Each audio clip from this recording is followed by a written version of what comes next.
Olá! Começa agora um resumo das principais notícias da Câmara Municipal na semana que passou. Chegou ao fim a polêmica em torno do aumento do IPTU e ITU. Acabou derrubado em segunda votação o projeto que previa reajuste nos impostos de 25% em 2015 e 29% em 2016. Esse é o nosso destaque da edição de hoje. Mas vamos começar falando de outras matérias que dominaram o debate no plenário. Os vereadores autorizaram o município a obter empréstimo de quase R$500 milhões. O dinheiro deve ser usado em melhorias no transporte público e na recuperação e preservação do meio ambiente. Aprovada a autorização para o prefeito Paulo Garcia a contrair empréstimo de R$482 milhões junto a um banco suíço. O dinheiro será utilizado em obras do programa Macambira-Nicuns e também para a construção do BRT, que trata-se da linha de transporte rápido que ligará a cidade de norte a sul. Foi realizada mais uma reunião do Comitê de Prevenção e Combate à Tortura em Goiás. A Câmara tem assento nesse grupo, que atua para reduzir ações de violência, inclusive envolvendo policiais. Na última reunião do ano do Comitê Estadual de Prevenção e Combate à Tortura, estiveram presentes representantes do Estado, do município, do Juizado da Infância e Juventude, da Polícia Militar e da Ordem dos Advogados. Os PMs detalharam uma série de ações, especialmente na área de capacitação e qualificação de profissionais de segurança pública, como forma de disseminar a cultura de direitos humanos. Após as explicações, a representante da Ordem dos Advogados deu sugestões para aprimorar o trabalho realizado pela Academia da PM. Entre elas, a divulgação das regras de abordagem durante as operações e a participação de militantes de direitos humanos no processo de formação dos policiais. Poderiam ser pessoas voluntárias, a Ordem também se coloca à disposição, alguns professores voluntariados e até as entidades de participação de direitos humanos, militantes que queiram abraçar essa causa, fazer essa interação todos juntos em prol de um objetivo que é uma sociedade com mais paz, com uma cultura de paz bem mais desenvolvida. A polícia tem um procedimento, nós temos leis que devam ser cumpridas, então esses procedimentos têm que ser público a todos. Então toda pessoa ela tem o direito de saber o limite até onde ela pode ir, porque o meu limite é até um certo lugar e depois começa de outra pessoa. Então, até para eu saber se aquela abordagem, se os procedimentos estão certos ou errados, eu preciso deste conhecimento. Então, é o conhecimento para toda a população, para que sempre juntos estejamos em prol desse objetivo de cultura de paz. E também as verificações, se certo ou errado, se os policiais, se o agente público está agindo corretamente ou não. Os policiais militares garantiram que as sugestões poderão ser implantadas. Nós já tivemos ao longo da nossa história vários representantes da Ordem dos Advogados do Brasil que compuseram o nosso corpo docente e que nos auxiliaram nesse processo de formação. Nesse momento específico, por uma dificuldade administrativa, nós estamos contando com a participação voluntária e a OAB se mostrou então aqui sensível a essa demanda e se voluntariou a retomar essa parceria e com toda certeza nós estaremos sim buscando esse reforço para a qualificação desse processo. Quanto maior o número de pessoas envolvidas, maior a possibilidade de crescimento, de melhoria nesse processo que ele deve ser gradual e buscar uma evolução contínua. Em relação à disponibilização do procedimento operacional padrão, que é o POP, que estabelece todas as rotinas a serem desenvolvidas no desenvolvimento da atividade policial, nós estamos dispostos a distribuir para todos os órgãos que nos solicitarem e nós também já estamos criando condições para colocar esse conteúdo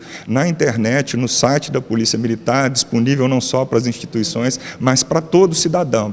Na reunião, o presidente do Comitê de Prevenção e Combate à Tortura apontou os desafios para os próximos anos, na consolidação dos direitos humanos em Goiás, e fez uma prestação de contas das atividades realizadas ao longo de 2014. Podemos destacar algumas ações de extrema importância para a sociedade, entre as quais, evidentemente, o acompanhamento das denúncias de tortura que foram remetidas ao comitê, as parcerias com as universidades Unip, Católica e Anhanguera, no sentido de promovermos as campanhas de conscientização e sensibilização para a cultura de paz, a educação em direitos humanos e também o combate à tortura.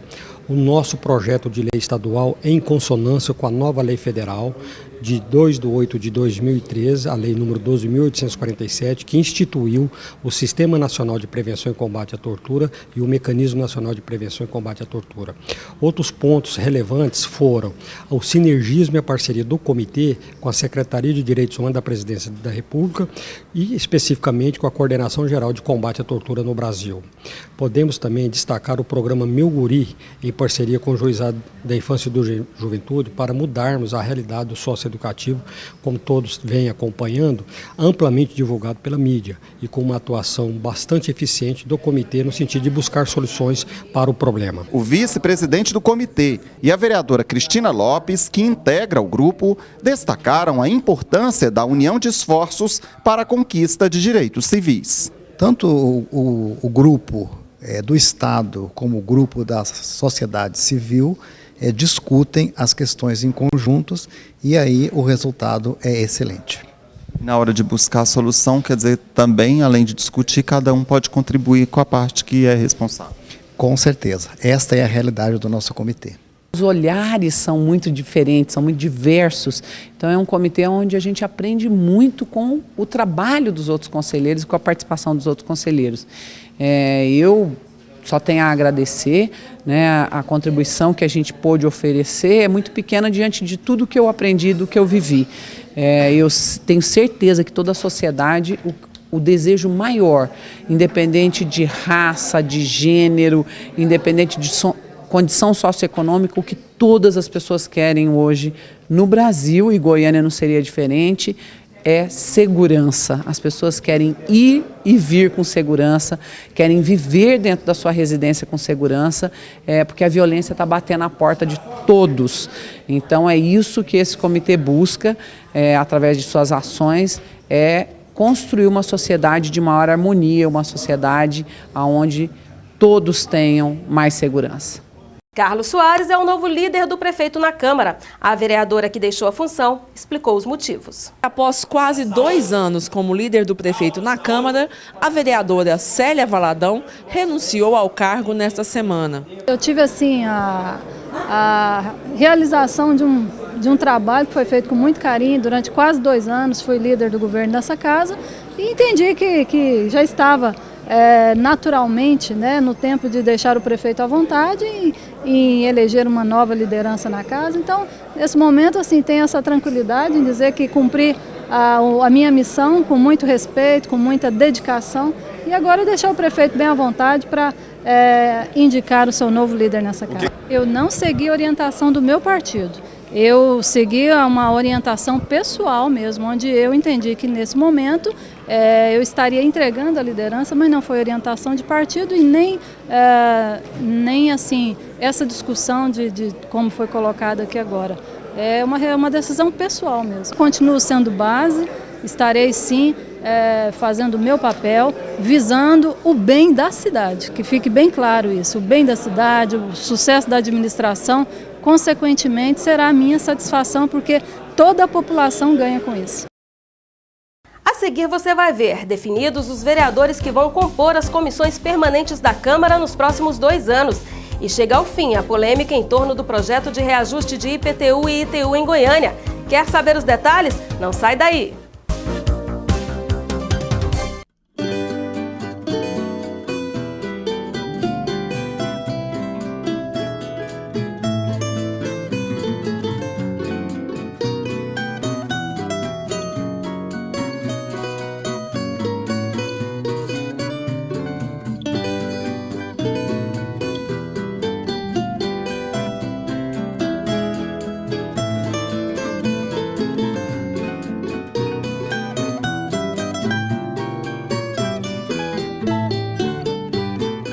De primeiro, Pedro nem sabia, muito menos o segundo Pedro imaginava, que o terceiro Pedro Ludovico, pedra em sonho, se transformava. Polindo a pedra bruta, o índio Goiá Goiânia se chamou, Bernardo venerando Colemar, o sonho de Pedro imortalizou. Pedro em asfalto se fez praças, prédios e flores. Goiânia da juventude linda, paisagem romântica dos amores, dos tempos do carro de boi até chegar à modernidade. Goiânia, 79 anos, celebra a goianidade. Goiânia é Pedro, é pedra, cidade de povo gentil. Goiânia, eterna primavera, coração do meu Brasil.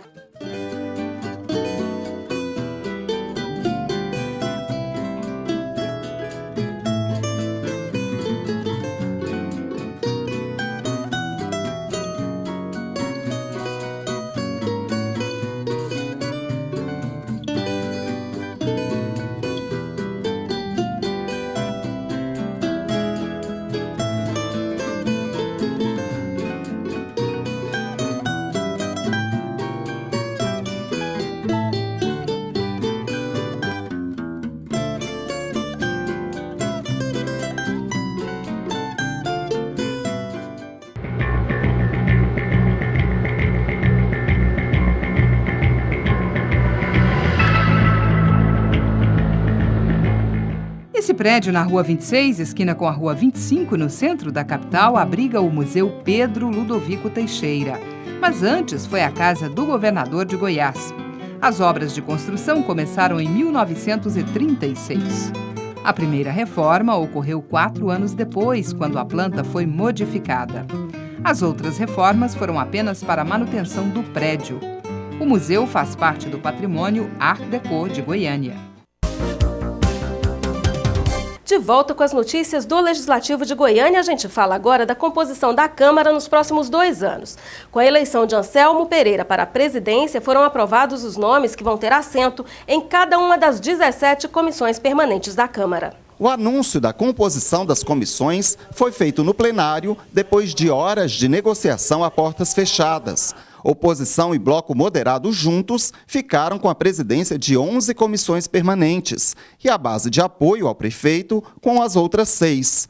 O quadro de presidentes ficou da seguinte forma: Finanças, Antônio Uchoa. Educação, Ciência e Tecnologia, Paulo da Farmácia. Saúde e Assistência Social, Bernardo do Cais. Lazer, Esporte e Turismo, Edson Automóveis. Trabalho, Divino Rodrigues. Habitação, Pedro Azulão Júnior. Direitos do Consumidor, Djalma Araújo. Desenvolvimento Econômico e Social, Fábio Lima.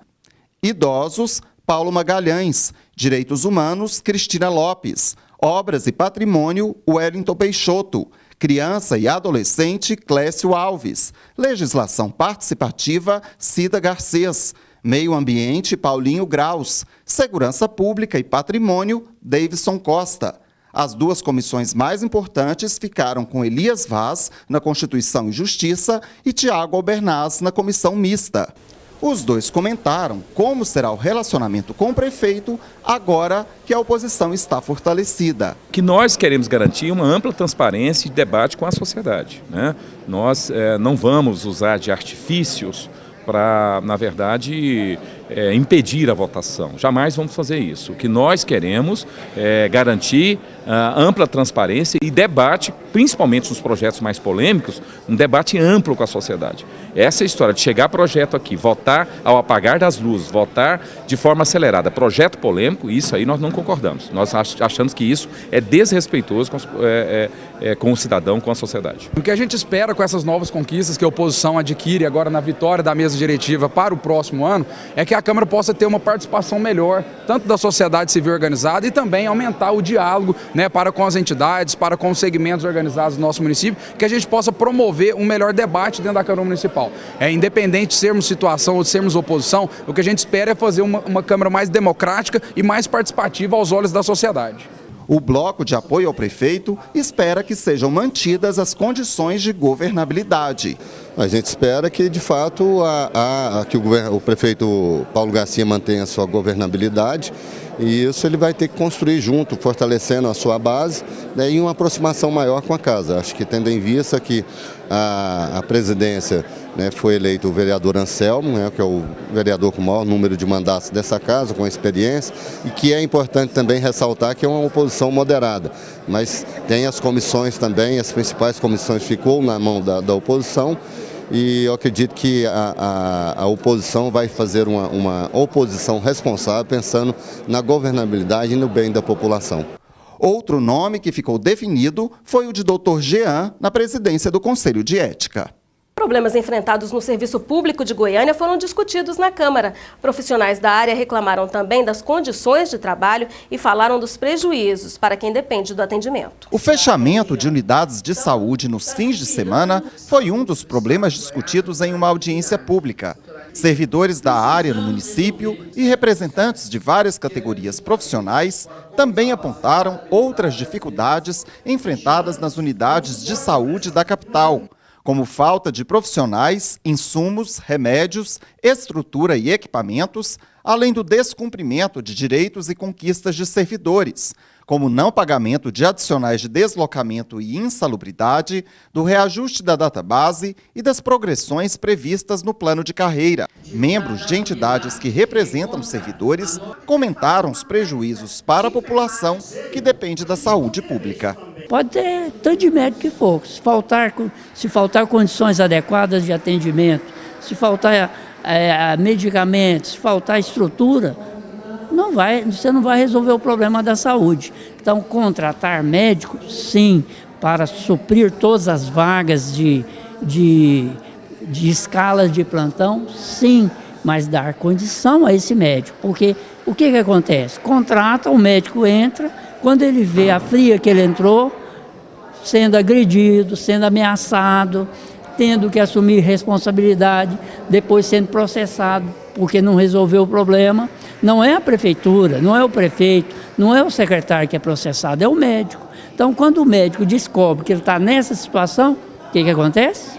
Pede demissão. Qualquer um pediria. Odontologia não como a gente costuma falar, é uma especialidade operatória. Cada procedimento que eu realizo no meu paciente, eu estou invadindo o organismo dele. Não é uma simples consulta em que eu pergunto e anoto alguma coisa e emito uma receita. Eu tenho que invadir aquele paciente. Então eu preciso me cercar de meios e de aparelhos que me possibilite realizar esse tipo de trabalho. Isso muitas vezes não é compreendido. Por que o consultório estraga tanto, o equipamento estraga? Porque os nossos equipamentos são muito velhos, primeiramente, né? E equipamento, máquina, ela falha mesmo. Você tem que ter uma manutenção constante e até preventiva, coisa que a gente não está tendo nos últimos tempos. Falta de profissional, falta de estrutura e uma pressão vinda da secretaria, da prefeitura, no que se diz a você cumprir aquilo que não é te dado uma estrutura para cumprir. Muitas vezes, por exemplo, vou te dar um exemplo, no final de semana passada, agora no sábado, eu tinha 4 médicos, mas eu tinha 4 técnicos de enfermagem. Você colocar 4 médicos atendendo para 4 profissionais técnicos, isso é um absurdo, isso é regime de escravidão. O encontro foi coordenado pela vereadora Cristina Lopes, com o apoio do vereador Fábio Lima. Ele argumenta que falta sensibilidade para resolver o caos na saúde pública. O prejuízo é a vida, porque muitas pessoas não tem como esperar um atendimento básico à saúde por falta de médicos, por falta de CAIs que estão fechados. Olha, saúde, as pessoas não têm como esperar. Saúde é questão emergencial, é urgência. Não tem como nós chegarmos no cais e os portões estarem fechados. Um pai gritando, a mãe gritando, a criança gritando e não ter um atendimento básico à saúde. É uma questão de urgência imediata. Da audiência pública participaram também representantes do Estado e da Ordem dos Advogados. O representante do município não é responsável pelas questões trabalhistas, mas sobre o não funcionamento das unidades nos fins de semana, explicou que o problema já está sendo solucionado. Nós tivemos, no final de semana retrasado, 2 unidades que era previsto a ausência de médicos ou equipe médica incompleta. Então foi tomada uma decisão, essas unidades foram fechadas e avisadas previamente à comunidade, ao Conselho Local de Saúde, ao Conselho Regional de Medicina e ao Ministério Público Estadual sobre o fechamento dessas 2 unidades. No último final de semana, a gente teve um fechamento de uma unidade durante todo o final de semana e no sábado de noite para domingo o fechamento de outra unidade. Então a gente teve um avanço e a gente conseguiu lotação de profissionais médicos nesse último final de semana. E a previsão da Secretaria é que no próximo final de semana a gente possa não ter mais essa opção de fechamento de unidade, porque a gente já fez a contratação e a lotação de novos profissionais.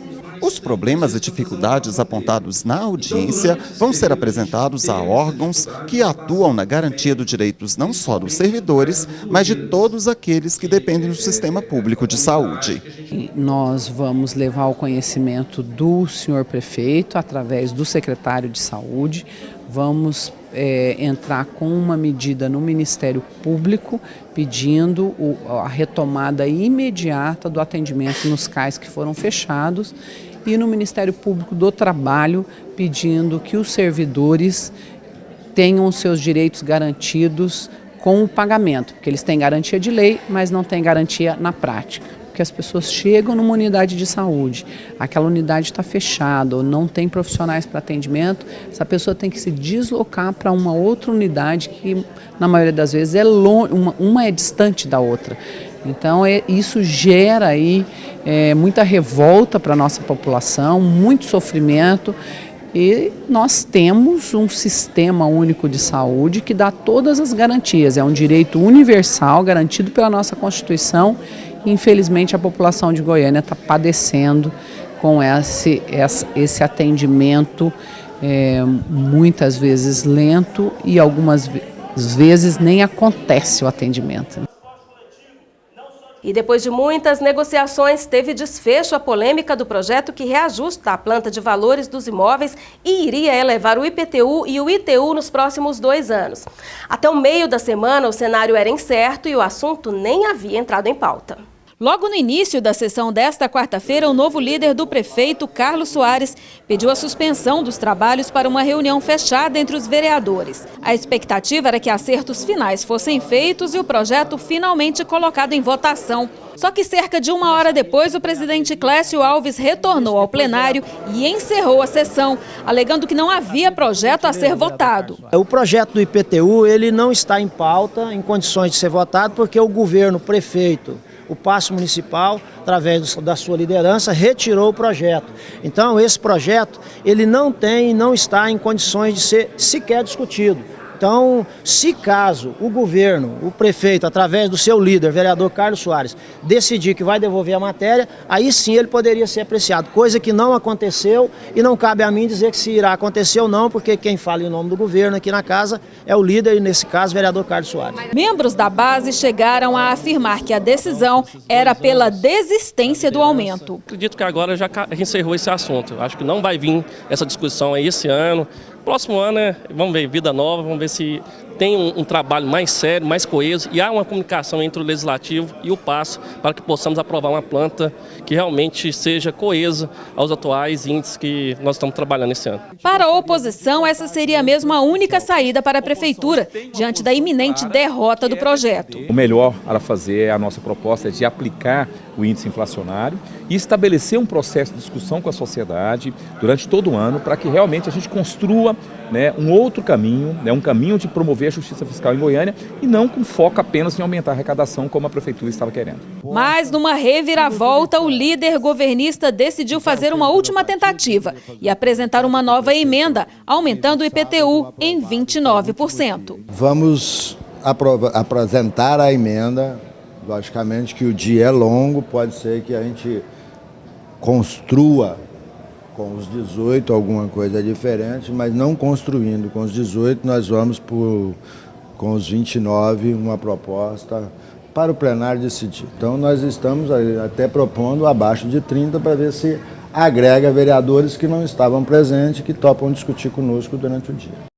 Na sessão seguinte surgiu um acordo e o projeto foi aprovado em primeira votação, com o compromisso de ser apresentada emenda com reajuste menor que o sugerido pelo Executivo, o que foi feito na Comissão de Finanças. Vamos ver. No 4º dia de sessões extraordinárias, finalmente entrou na pauta do plenário o projeto de reajuste da planta de valores dos imóveis. Pela proposta da Prefeitura, a alta seria de 39% em 2015 e 29% em 2016. Mas um acordo com índice menor levou o projeto a ser aprovado. Uma emenda propondo uma diminuição do reajuste para 25% no primeiro ano. Assim, por 16 votos a 15, a Câmara aprovou o projeto em primeira votação. Com a emenda, a matéria não precisa voltar à Comissão de Constituição e Justiça. O prefeito reuniu com os vereadores, ouviu as propostas, cada um opinou sobre esse índice e chegamos a um índice comum ali de 25%. A oposição, que vinha defendendo apenas o reajuste da inflação, considerou o novo índice injusto. O ideal seria apenas o reajuste inflacionário, por isso que nós votaremos contra, mas reconhecendo que nós temos uma vitória da sociedade pela pressão que foi feita contra esse aumento abusivo. Terminada a sessão, o projeto foi apreciado na Comissão de Finanças. Davidson Costa, relator da matéria, explicou os motivos que o levaram a apresentar um parecer favorável à emenda. Ele considerou os 25% adequados ao poder de contribuição dos moradores e alegou que há 7 anos a planta de valores dos imóveis não é reajustada, o que prejudica a arrecadação do município. Por 5 votos a 1, o projeto com a emenda ganhou parecer favorável. Com isso, o projeto que será trazido aqui ao plenário para a segunda votação prevê 25% de reajuste em 2015, de acordo com a emenda, e 29% em 2016, conforme o projeto original. O vereador Davidson Costa acredita que no segundo ano o índice deverá ser questionado. Por isso, a emenda só altera o percentual de 2015. Votei pelos 25% para 2015. O projeto no original dele está votando 2015 e 2016. Acredito que o próprio presidente que está assumindo o poder, ele fez uma declaração para mim, pessoal, disse que esse valor, essa questão é questionável, que vai ter uma nova discussão em 2015. E aí cabe a nova mesa diretora, cabe ao entendimento com a casa, com a prefeitura. Mas na segunda votação, uma reviravolta. 2 vereadores que não haviam participado da primeira sessão compareceram e votaram contra a proposta. Assim, o projeto acabou derrubado e o reajuste do IPTU e ITU para o ano que vem será apenas o da inflação. Funcionários comissionados da Prefeitura e vários secretários municipais acompanharam a sessão para apreciar o reajuste na planta de valores dos imóveis de Goiânia. Eles pressionavam pelo voto favorável ao projeto. Outros segmentos, como dos empresários, queriam influenciar o voto contrário. Se nós considerarmos os 2 anos acumulativamente, sim, porque aí o valor o reajuste de 62,5%. É muito alto para o valor, a capacidade contributiva do cidadão. Sim, é muito alto. O projeto em votação previa reajuste de 25% nos valores venais dos imóveis para 2015 e 29,7% para 2016. Vários vereadores expuseram argumentos na tribuna, a maioria da oposição contrária ao projeto. Paulo Magalhães falou pela base de apoio ao prefeito, que queria a aprovação. Mesmo entre aliados do Passo, faltava entendimento. Eu acho que a prefeitura precisa debater mais com os vereadores, com a sociedade e construir isso de forma coletiva. E mais do que isso, as obras precisam acontecer. Porque o que a população quer ver mesmo é o retorno deste imposto na porta da sua casa, por onde ela passa. Se não aprovarmos o IPTU, a prefeitura aumentará a sua crise, porque nós, dentro do planejamento para o ano que vem, estamos contando com algum índice de reajuste para o ano que vem e esperamos contar com esse reajuste de 25%, que significa que é menos 7% praticamente, que é a inflação que é automática. Então o reajuste, na verdade, proposto e real, 25 menos 7 é 18%, né? O vereador Djalma Araújo tentou apresentar emenda fixando o reajuste em 6,28%, próximo da inflação. Nenhum trabalhador teve aumento durante um ano em relação ao aumento do IPTU e ITU proposto pela administração do prefeito Paulo Garcia. Mas Djalma não conseguiu colocar a proposta em votação. Segundo o presidente da casa, Clécio Alves, já havia passado o prazo para a apresentação de emendas. Depois de horas de debate, um grupo se reuniu fora do plenário. Era a tentativa da base do prefeito de costurar um acordo para retirar o reajuste de 2016, votando essa parte do projeto em separado. Seriam mantidos apenas os 25% para o ano que vem. Mas esse destaque nem chegou a ser apreciado. O projeto foi colocado em votação antes e foi derrubado por 17 votos contrários e 16 favoráveis. Oposição, Bloco Moderado e apoiadores do prefeito comentaram o resultado. Acho que pesou a pressão da sociedade. Foi fundamental que a sociedade participasse, a sociedade através das redes sociais, no contato com o vereador, que eu acho que trouxe essa vitória expressiva, expressiva de impedir esse ato truculento, esse ato autoritário, de querer passar aqui trator sem um debate realmente profundo com a sociedade sobre o problema das finanças. Nós tentávamos chegar num acordo pedindo para que a base do prefeito Paulo Garcia, ao menos, pudesse retirar a proposta do reajuste de 29% para o ano de 2016. A gente pedia a possibilidade do destaque dessa emenda, que não foi possível. E não havendo acordo, nós optamos pela derrubada do projeto. Pesou a falta de diálogo do Passo. Nós propusemos, inclusive, para